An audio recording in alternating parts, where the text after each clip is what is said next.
thank you for all the amazing memories. What a ride it's been, along with a picture of his mother after one of his title wins. Let's now welcome in former UFC champ Chael Sonnen. Chael, always good to see you. There you are. Hi, Chael. Good to Explain this to me, Chael. First of all, are you buying it, and what is this all about? Because I've seen this before from Conor McGregor.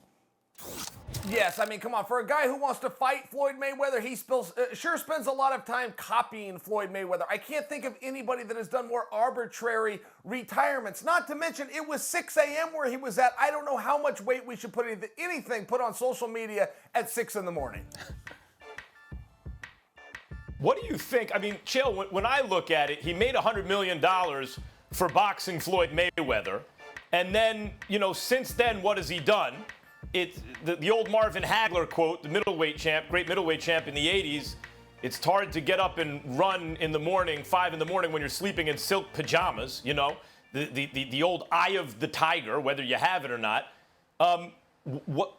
He loses, obviously, to Nurmagomedov. He has a win against a guy who's really past his best. What are his options at this point? A third fight with Nate Diaz, a Masvidal fight, and a catch weight, or moving up? Or what are his best options if he really wants to fight? It seems to me that's why maybe he's saying he's retiring again. Yeah, I think that's very fair. Look, I think there's a number of aces up the sleeve you can play for Conor McGregor. Look, Conor Mania is a very real thing. I was in Las Vegas for that Donald Cerrone fight that was kind of put together at the last minute. I should mention for you, this last-minute fight is the 4th largest gate of all time, and Conor's got the other 3. But the other side of the coin, what you're talking about, Max, is very fair. The guy's won 1 contest out of his last 3. And by the way, why not go out on top? Because if he comes back, he's going to get mauled by Khabib. That might be what he's trying to avoid. So what would you think? Let's assume for a second that this is a real retirement, and Max is right that it's hard for him to get back up for another fight. How are we going to remember him? What is his legacy going to be as a fighter?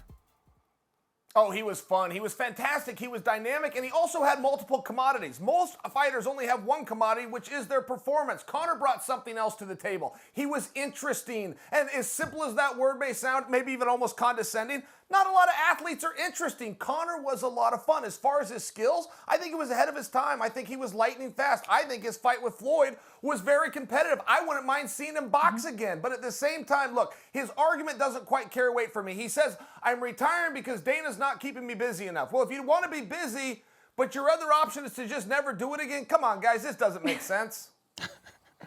You're right. It just doesn't add up. Chael, you were always fun, too. Can we talk a little bit about UFC 250? Because it was incredible. And I want to start with the ladies. Amanda Nunes, please talk to me about how impressive her performance was. Look, there is no sell here, Molly. She in many ways is like Roy Jones Jr., okay? And I know Max will agree with this. The greatest boxer of an entire decade, but he never had that one really big fight. The reason was people didn't want to watch a movie when they were pretty sure how the ending was going to be. It's one of those things. She's almost plagued by her own greatness. People need to start watching Amanda for the same reason they watched Michael Jordan. Greatness. Greatness is going to happen. Look, the only knock on her ever by her own teammates and coaches with this, she's a hurricane and no trees are left standing. But if somebody is, perhaps in what we call the championship round, she won't have enough left to defend herself. Wrong. She's gone the distance 3 times now. She's never faded 1 time. She's never even lost a round. She looks like she could go 7 or 8 rounds. This is the greatest fighter I have ever seen. That's quite a statement, Chael, and obviously the history of the UFC, though it's getting longer and longer, is not as long as some other sport, and so we see GOATs, so to speak, come and go. In Roy Jones's case, he was so impressive because he could beat Bernard Hopkins with one hand earlier in their careers, and then later in his careers, dance around James Toney and beat him easily. Toney and Hopkins, oh my God, but never really was pushed in his prime. And that's as much to do with the lack of competition, other than the guys I just named, as it had to do with his own brilliance. In Nunes' case, how much do you think it has to do with another super fighter not being there for her? And how much is it, maybe if you took her out, we'd recognize someone else as being a super fighter? You know what I mean? How much is the lack of competition, and how much of it is she makes the competition look that way?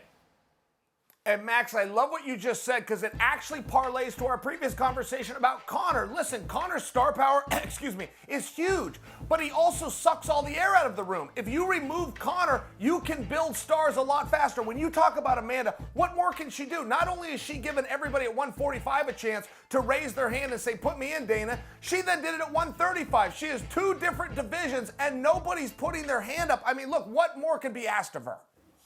So Sean O'Malley's one-punch knockout was probably the single, maybe most impressive thing of the weekend. What do you think we can expect from his future? And don't forget, he did that against a former world champion. Sean O'Malley's 22 years young. He just took out a world champion in less than 5 minutes who also contested for the UFC championship and almost won it. I mean, look, that was a big crowning moment, and Sean is very creative. He's one of these guys, in between fights, the only thing that's consistent is that he gets better. You could sit down and study his tapes with the best trainers and coaches in the world, take notes, come up with a game plan. He's going to bring something we've never seen before. Joe Rogan has such a hard time calling this guy's matches because he doesn't even know the names of the moves. O'Malley's making stuff up. That's good. I want to get back to Conor for a second. I agree. I don't want to see Nurmagomedov again, at least not now, because I believe I know the outcome. I thought I knew the outcome before the first fight, and I was right, and I think I'd be right again. But I wouldn't mind seeing Diaz in a rubber match, because Conor won a close fight with him in the second fight, was submitted in the first. And I would be interested in seeing a Masvidal fight because it seems to me that Conor would be up for that fight. To go up in weight, to fight a super aggressive guy who's going to stand up and strike with him, seems to be the kind of challenge that Conor would rise to and have, even though Masvidal would be the favorite, I believe, not by an overwhelming amount. Conor would have real chances in that fight, and I think we might see the best version of him. Who would you most like to see him fight if this retirement is not real? Realistic dream fight, the one you just said. Look, I don't know that Dana White could make a bigger fight right now than Conor versus Masvidal. Less realistic dream fight, I got to insert the great George St. Pierre. St. Pierre versus Conor McGregor, there is something special there. Look, the competition isn't going to be all that close, but I think we can have a lot of fun. I'm going to go with you, Masvidal, Conor. Come on, let's do it. Thanks for watching ESPN on YouTube. For live streaming, sports, and premium content, subscribe to ESPN+.